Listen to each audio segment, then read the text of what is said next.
at the heart of Sea of Thieves, it's a game about being on ships, going to islands, doing pirate stuff. Oh, hell yeah!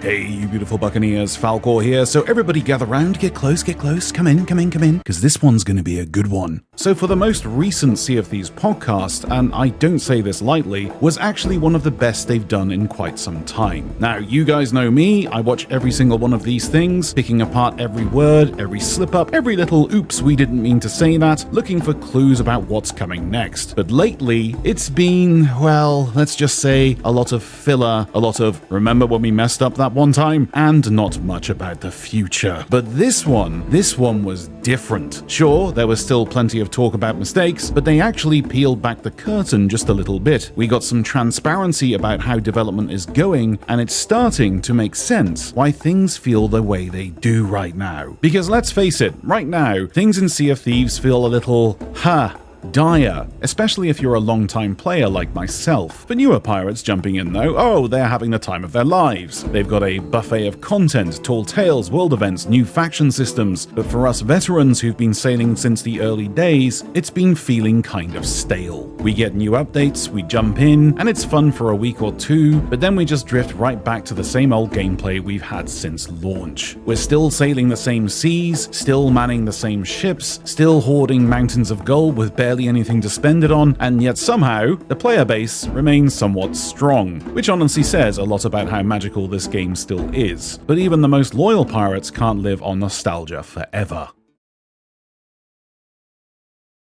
Now here's where it gets interesting. In a recent dev update, Drew casually mentioned that fewer people are working on seasonal content now, and let me tell you, that one hit like a ton of bricks. Because yeah, that explains a lot, doesn't it? The last couple of seasons have been noticeably smaller. Back in a day, we were getting massive updates. Season 4, for example, underwater shrines and treasuries the size of full islands, and new adventures every month. And on top of all of that, special events to unlock unique cosmetics, titles, and pirate clothing. Even if not every update was perfect for everyone, it always felt like something was just around the corner for us to do. Fast forward to now, and what do we have? A faction that's not really a faction, and a Halloween event with no new earnable cosmetics, unless you fancy spending some ancient coins in the Emporium. It's been a bit of a dry spell, and that's putting it lightly. But, and this is a big but, the devs actually explain this. They said seasons are becoming more of a framework rather than a main delivery system for content. Basically, less seasonal filler, but more major updates outside of the seasonal cycle. They talked about player requests too, and the two most wanted features were new lands and new ship types. They didn't outright confirm it, but oh boy, they heavily hinted that that's what they're cooking up right now.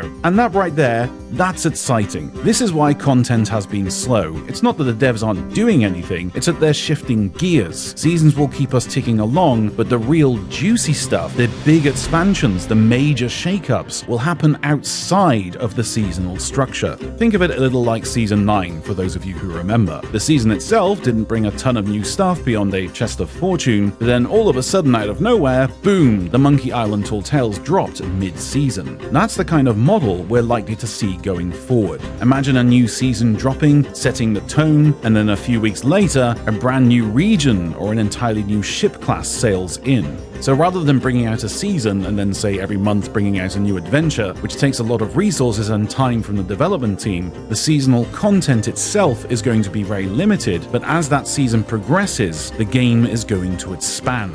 Part of the reason for moving to this new seasonal approach is to carve out both the headspace and the development time to build the kind of updates that feedback speaks to, which is bigger, game-changing additions of content that really change how you think about Sea of Thieves. Focusing all of the development team's resources into bringing us bigger, juicier content models, new lands, new ship types, brand new world events, maybe even new game modes.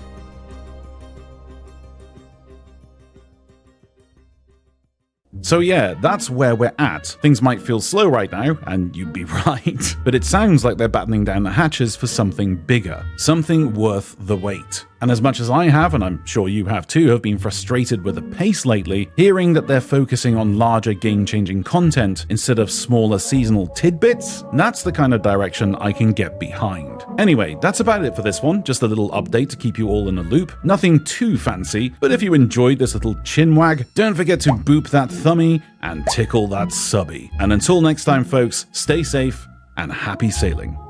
Being on ship, going holler, going pilot stuff. Being on ship, going holler.